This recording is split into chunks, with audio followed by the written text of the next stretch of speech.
Praise the Lord. तर माझं नाव अंकुश आणि भावाची रेसिपी या चॅनलमध्ये तुमच्या सर्वांचे स्वागत आहे। तर आज पुन्हा एकदा माझ्या मोठ्या बहिणीच्या हातचे आपण पालक चिकन याची रेसिपी पाहणार आहोत। तर त्यासाठी लागणारे साहित्य आणि कृती आपण डिटेल्समध्ये पाहूया। तर चला मग पाहूया कृती। तर या ठिकाणी अर्धा किलो चिकन मीठ व हळद टाकून छान वाफवून घेतलेलं आहे, तुम्ही पाहू शकता या ठिकाणी। तसेच या ठिकाणी पालक घेतलेले, पालक देखील पाण्यामध्ये आपण बॉईल करून घेतलेला आहे व ते थंड करण्यासाठी ठेवलेलं आहे। त्या ठिकाणी 2 कांदे चॉप केलेले आहेत।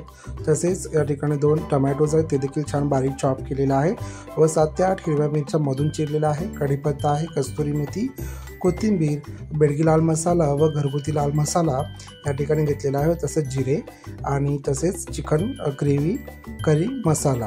तर या ठिकाणी जे पालक आपण बॉईल करून छान शिजवून घेतलेला आहे, तर त्या पालकाला आपल्याला आता मिक्सरमध्ये ग्राइंड करून घ्यायचं। तर इथं पाहू शकता तुम्ही की छान याची पेस्ट झालेली आहे।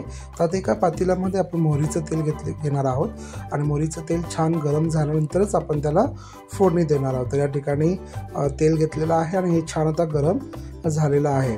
आता यामध्ये आपण फोडणी देऊया। तर प्रथमतः यामध्ये जिरे टाकणार आहोत आपण। जिरे छान तडतडले की लगेच कढीपत्ता आपण याच्यामध्ये टाकणार आहोत व तसेच लाल हिरवी मिरची आपण टाकणार आहोत व हिरवी मिरची छान तडतडली की लगेच आपण बारीक केलेला कांदा टाकून छान त्याला आपण फ्राय करून घेणार आहोत। तर कांदा छान फ्राय होईपर्यंत आपण त्याला परतून घेऊया। तर या ठिकाणी तुम्ही पाहू शकता की छान आपला कांदा फ्राय झालेला आहे। तसंच यामध्ये 1 ते अर्धा चमचा अद्रक लसणाची पेस्ट आपण याच्यामध्ये टाकणार आहोत। तर अद्रक लसणाची पेस्ट फ्राय छान तळल्यानंतर आपण लगेच याच्यामध्ये टोमॅटोज टाकणार आहोत। तर तुम्ही बघू शकता टोमॅटोज या ठिकाणी आपण छान त्याला थोडंसं वाफवून घेऊया टमाट्यांना आपण तेलामध्ये, आणि ते टमाटे छान असे विरघळले की लगेच आपण मसाले टाकून घेणार आहोत। तर या रेसिपीला जास्त मसाले लागणार नाहीत आपल्याला, पण या ठिकाणी तुम्ही पाहू शकता की हा चिकन ग्रेव्ही मसाला आहे। तसंच बेडगी लाल मिरची आहे व घरगुती लाल मिरची प्रत्येकी 1-1 चमचा आपण या ठिकाणी हा मसाला घेतलेला आहे। तर त्या मसाल्याला आपल्याला पुन्हा एकदा तेलामध्ये फ्राय करून घ्यायचं आहे आणि त्याच्यानंतर यामध्ये कस्तुरी मेथी आपण टाकून घेऊन पुन्हा एकदा परतून घेणार आहोत। तर या ठिकाणी आपला मसाला ऑलमोस्ट तयार झालेला आहे, तुम्ही पाहू शकता।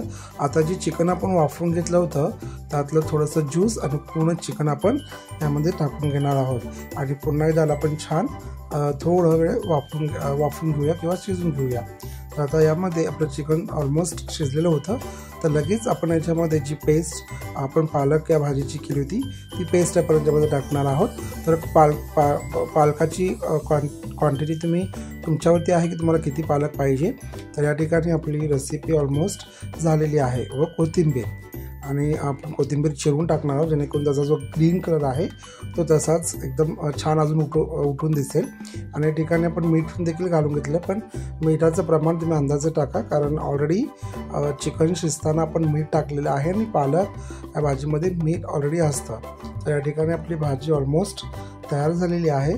तर खाण्यास देखील खूप टेस्ट लागते, तर नक्कीच तुम्ही करून पहा ही भाजी। तर रेसिपी आवडल्यास लाईक करा, शेअर करा आणि सबस्क्राईब करायला मात्र विसरू नका। चॅनलला सपोर्ट करा। थँक्यू, धन्यवाद।